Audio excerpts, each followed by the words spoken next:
This is a solo episode of the podcast, one of many, I think. I'll add these to the RSS feed so you can listen to them as well. Hopefully, it's interesting to some folks. These will probably have a Lex solo number before the title of that episode, as opposed to just a number for the regular interviews. The aim is for these episodes to be focused on a particular topic, at times challenging, at times personal, at times exciting to me on a technical or philosophical level, like the episode today. This episode is on the long-term future possibilities of brain-computer interfaces in general and Neuralink specifically, based on the recent update on progress from the Neuralink team. I have a basic outline in front of me with some ideas, but most of it is just off the top of my head, so I hope you're okay listening to that kind of thing, about my general thoughts about Neuralink and the recent update of progress. I was fortunate enough to attend the demo in person as a random visitor, really, and chat with another random but much smarter visitor, Jim Keller, with whom I did a podcast a while ago, and we agreed to do another with him soon. He's one of the most interesting and brilliant people I know, so it was great to catch up. But outside of that, I was just a spectator like everybody else watching online. I have no insider information, have no interest in insider information. I'm just a fan, longtime fan of the human brain and anyone who's working hard to understand its inner workings. The general sense I got is that there's a lot of exciting engineering and scientific challenges that the big and varied team there is tackling. I think it's a really exciting place to be. Just lots of ideas swimming in the air and lots of brilliant people. It's always exciting to me to sort of be in the presence of great engineering teams. So it's exciting to see that. But what I found especially exciting for my romantic and scientific soul is the long-term vision, the dreams, the possibilities that were mentioned by the team on a spontaneous final question that was asked, where every member of the team up there answered their own version of what they're excited about to see in the next decade, 2 decades, long-term future possibilities of this technology. So this video is about that. My thoughts about the possible ways that Neuralink might change the world and the human condition. I'll try to stick to some categories, some structure, and try to discuss off the top of my head my thoughts of the possibilities that fall within those categories. I should note here that a lot of the things I'll discuss are long-term visions of the future. To make all of these visions a reality is exceptionally difficult. There's a journey of many breakthroughs required, but I think we are now in the realm where a lot of these things are scientific and engineering challenges that could be solved by great teams, by bold innovation from many companies, not just Neuralink, hopefully many others, hopefully many competitors that push the boundaries of what is possible. But this video is about the visions of the possible futures. And I think great efforts of humankind start with a vision.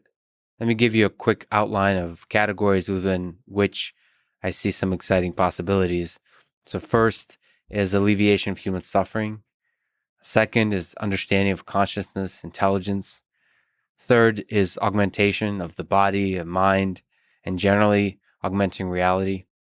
Fourth is gaming, and beyond that, virtual worlds, virtual reality.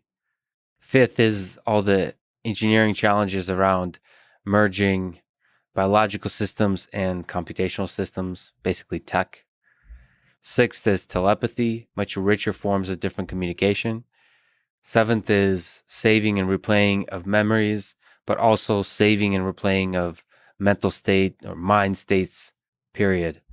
And finally, eighth is merging with artificial intelligence, all the exciting possibilities around that I'd like to discuss.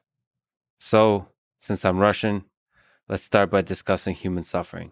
I think first and foremost, as was mentioned by the team, is the possibility that Neuralink might help alleviate human suffering. The nervous system, the brain, at the very basic level, is the source of pain. That's both physical pain and psychological pain. So you can talk about anxiety, depression, trauma of all different kinds, the ability to measure signals from the brain, and perhaps more importantly, the ability to send signals and in a closed loop interact continuously with the brain, sending signals in both directions. It seems like it provides a very rich toolkit with which to start to deeply understand the human brain generally, but in the nearest term, to focus that exploration on the understanding of neurological diseases so that we may first, of course, understand and second, to treat them. A huge number of mysteries yet to be uncovered at the very basic level of how do we treat some of these diseases. And that falls into the category of human suffering. We often think about suffering as arising from the environment within which the individual lives. So by placing the focus on the environment, it allows us to kind of be hopeful because we can make the environment better. The source of trauma, the source of anxiety, the source of depression, all of the things that come up in political discourse, these are all things that we can do something about. So that's what we focus on when we try to alleviate human suffering.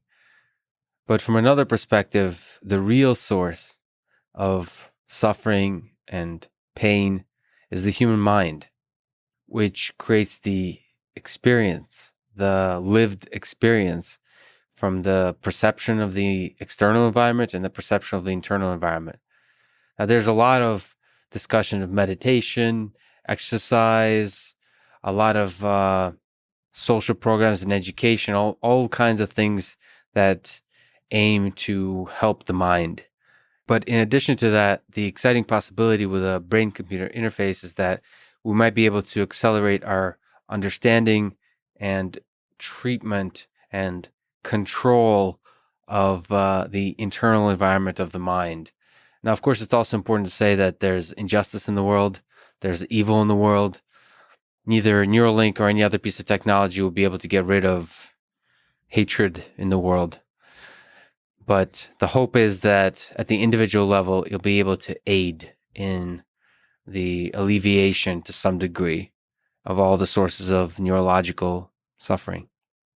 So second category of future possibilities in Neuralink have to do around our understanding of how the brain and the mind works and all of the things that derive from that. So basically, we'll supercharge research going on in neuroscience today.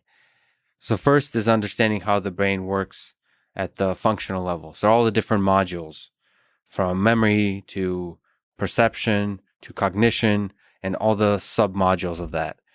And as we untangle those pieces, it's possible that it will inspire or instruct us on the engineering side of how to build smarter and smarter artificial intelligence systems. So inspire totally new algorithms for learning systems, for reasoning systems, for knowledge base, knowledge acquisition, and so on.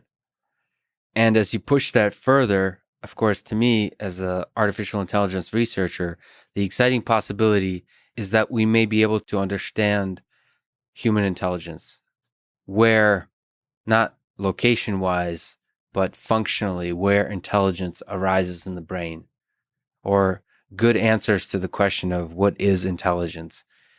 And the next step is, beyond just engineering AI systems, that may help us understand how we enhance it.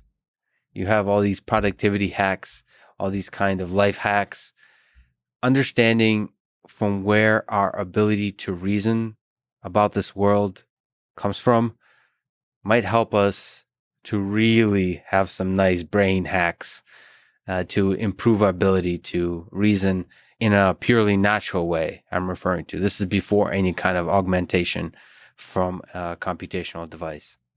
Now, the next level of understanding the human brain, as was mentioned by the team, as I bring up often, is a fascinating, hardest, most interesting problem, I would say, of the mind, is the hard problem of consciousness. Beyond intelligence, where does consciousness arise from the brain? Again, not location-wise, but functionally. And again, to be able to, with more scientific rigor, answer the question, what is consciousness?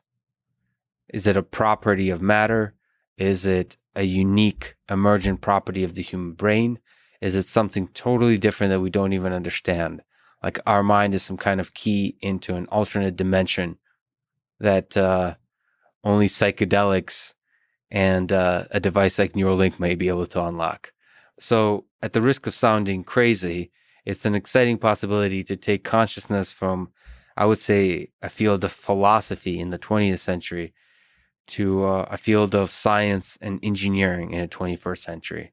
To me, that's deeply interlinked with intelligence because I think there's a beautiful dance there between consciousness and intelligence in the human mind that's not easy or even necessary to untangle, but I think understanding one will help us understand the other. And finally, perhaps interconnected with consciousness and intelligence, it might help us take the question of is there free will into the realm of science and engineering versus the realm of philosophy, to try to make a rigorous study of where does this experience of making a choice, making decisions, like we humans have a control of the way the future unfolds, from where that arises. Is that a real part of the fabric of reality, or is that something that the brain conjures up? What I see Neuralink as I talked with Elon the second time on the podcast, I see it as a way to sort of get beyond the factory walls and see how the inner workings of the factories operate. As a scientist, as an engineer, and a bit of a philosopher, that's truly exciting. Third future possibility of Neuralink is augmentations of all different kinds. So regaining the ability to move for people who can't move parts of their body. I mentioned neurological conditions that affect the mind, but certainly there's neurological conditions that affect the body. I mean, giving people who can't walk the ability to walk again or to walk for the first time is such an exciting possibility. If you've seen videos of people who for the first time are able to see color or gain a function that they didn't have before through technology, the bliss in their eyes is magical. Now, the augmentation doesn't have to be just in regaining the physical function of the body. It could be augmentation to the mind. It could be, for example, regaining the ability to see by stimulating the visual cortex, connecting a camera to the visual cortex.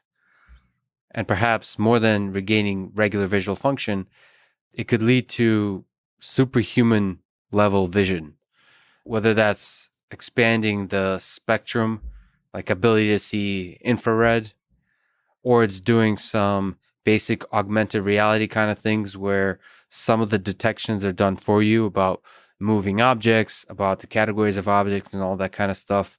Many of the ideas here are the same as those explored by the work that people are doing in augmented reality devices, but it's very possible that the difference between a brain-computer interface and glasses, for example, or heads-up displays is that BCIs might be able to create a much richer, high bandwidth experience with a fast, closed loop of perception, more so than the constraints that you have to operate under with glasses or HUDs. Fourth, a super exciting possibility for those of us who were once gamers or still are gamers is by creating an immersive gaming experience. So BCIs might be able to, once again, read the brain and stimulate parts of the brain that enrich in some way the gaming experience. This could be very shallow, kind of basic enrichment, just being able to measure levels of excitement, emotion, those kinds of things that can aid in the experience of the game. But also, again, as I said, with augmented reality, being able to stimulate the visual cortex in order to create an immersive visual experience. So with a brain-computer interface, beyond just gaming, you can start to think about creating virtual worlds, virtual reality. That's very useful for games, but just creating an immersive experience of all different kinds. Again, this is an open question, but there could be technical barriers in creating an immersive, rich, high bandwidth experience with a virtual reality headset versus a brain computer interface. It's an open question of creating a fully immersive experience. What is easier to do in the long sort of arc of history? With the technology we have today, it seems clearly more doable in the short term to create virtual reality experiences with a headset as opposed to something that requires brain surgery. But that's not to say if we look at the long arc of technological progress, that the much easier solution won't come from the direct access to the brain through something like a brain computer interface. And again, I think bigger than gaming, a lot of people write to me about psychedelics, for example, which I've never done. But this would be an example of something where you can create visual experiences that are safe and controlled and can take you perhaps to some of those different multiple dimensions or wherever the heck you go when you take psychedelics in a more controlled way, perhaps. And maybe even taking a step back into more kind of vanilla experiences of visualizations and meditation. So imagine the closed loop of being able to write and read from the brain in aiding the meditation experience, sort of emptying your brain from thoughts figuratively and literally. The fifth exciting future possibilities of Neuralink and brain computer interfaces is all the innovation engineering around the two-way communication between a human-made electrical computational system and a biological system. Just the fabric, the nature of the two design paradigms. I'm not saying biological systems are designed, but they are designed through evolution. Whatever that resilient mush of biology to the more structured, architectured electrical systems that are programmed explicitly and clearly, the communication between these two different worlds and bringing them closer and closer together is super exciting. First, at the very basic level, that could be all the innovation around robotic neurosurgery or even surgery in general. So allowing robots to do what narrow AI systems do best, which is for basic tasks that have vision and control where everything is controlled in the environment, fully actuated system to be able to minimize the risk of injury, maximize the probability of success. So there's a lot of interesting innovations around just the robotic side of that. The next layer of that, when you look at some of the materials engineering and even the computational side of connecting the laces to the brain, so connecting the electrical device to the biological device, we may be able to understand how to engineer sort of physical computational systems that have some of the same nice properties of resilience that biological systems have. And in so doing, be able to work better with biological systems, but also just be able to be more resilient, more robust, more adaptable, perhaps, or maybe come up with totally different ways that such systems can learn about their environment, just like our biological systems can at multiple levels. And another layer of that, when you look at what Neuralink is currently doing, they have 1,024 channels. The engineering around scaling that to, I don't want to put numbers out, but any number above that is super exciting. It's already 100x anything else that's out there. But you can imagine, especially long term, it being 10,000, 100,000. I mean, it could be millions, maybe billions. I mean, there's so much possibility of engineering breakthroughs about the number of channels that are possible that we can't yet imagine. And that's a engineering challenge of how to scale these number of connections, which are tricky to do because they have to exist successfully in cooperation with biological systems for months, years, for long periods of time. That's really interesting. I feel like that's a forcing function for us to understand really how we can engineer systems that in the best possible ways are not only able to work with other biological systems, but become more like those biological systems. So, sixth possible future of Neuralink and BCIs was mentioned a few times by the team under the flag of telepathic communication or telepathy. Conceptual and consensual telepathy. So I think in general, to enrich the bandwidth in quantity and quality of the communication between two human beings. So you can imagine being able to communicate not just through this kind of 1D realm of words, but to communicate visual concepts, first of all, but also kind of mind maps of like multi-dimensional concept maps that are in our mind when we're trying to reason through things, to be able to communicate those in some way. It doesn't even have to be kind of perfect replication, but any kind of improvement, increase in the bandwidth of the communication between humans on the visual or on the conceptual side is super interesting.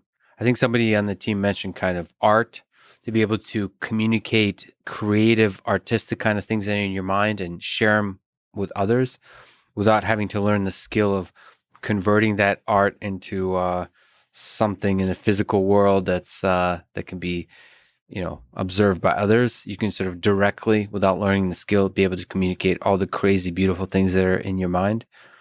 I think for my world of like programming, for example, it'd be exciting to think that two human beings at any level could sort of collaborate together. It gives a whole nother meaning to pair coding, where two people can collaborate together as they work on a project of any kind, whether it's in the programming world or any kind of design world, architecture, any kind of illustrations, all that kind of stuff. Collaborations between humans for intellectual labor, for design, for engineering work, or any kind of collaboration in the intellectual space. And finally, I think it would be pretty good for podcasting. So for those of us who don't like the sound of our voice, and funny enough, don't like to be in front of the camera, instead of having to convert my thoughts awkwardly in a monotone voice into a microphone, I can somehow communicate them in a much richer way, which I think, at least for an introvert, I think the kind of things going on in my mind seem to be much more eloquent and interesting than the kind of things that come out of my mouth when I perform the conversion. So from like a car mechanic, or maybe I should say like brain mechanic perspective, my converter is not working very well between the brain thoughts and visualizations and concept space to mouth speaking different English concepts. So I look forward to this podcast being consumed and generated telepathically. So 7 possible future application of Neuralink will be the ability to save and replay memories, or save and replay mind states. It's a way to do what Daniel Kahneman, for example, talks about, as many of us kind of live life through memories of previous events. So kind of the memorable, special things that happen to us are experienced more deeply and more frequently through our memories than directly when we actually experience them for the first time. And the exciting possibility of Neuralink is basically improving the resolution of that memory replay that we generally do anyway. As people should check out Daniel Kahneman's work. He describes it quite eloquently. And it's true. Many of us live in our memories. It's also, from a certain perspective, nice to be able to modify, delete, or alter some of those memories. So, for example, on a darker side, it could be traumatic events that, from a psychological perspective, could be haunting. You can remove, or at least alleviate, the impact of those memories onto your cognition, or maybe pull stuff from the subconscious.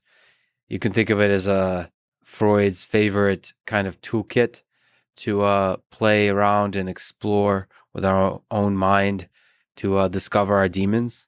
So as opposed to the David Goggins approach that I've taken recently of doing insane amounts of exercise to discover and have a conversation with my demons, could do it in a more controlled and safe environment of brain-computer interfaces.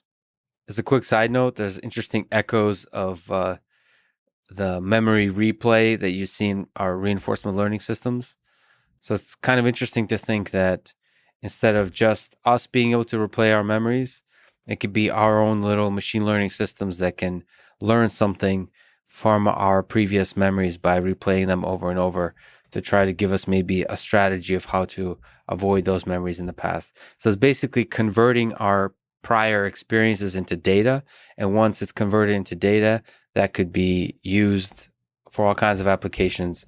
So you can think of like a personal machine learning system that can replay your memories and try to be a personal executive assistant to you to advise you what to learn from those experiences.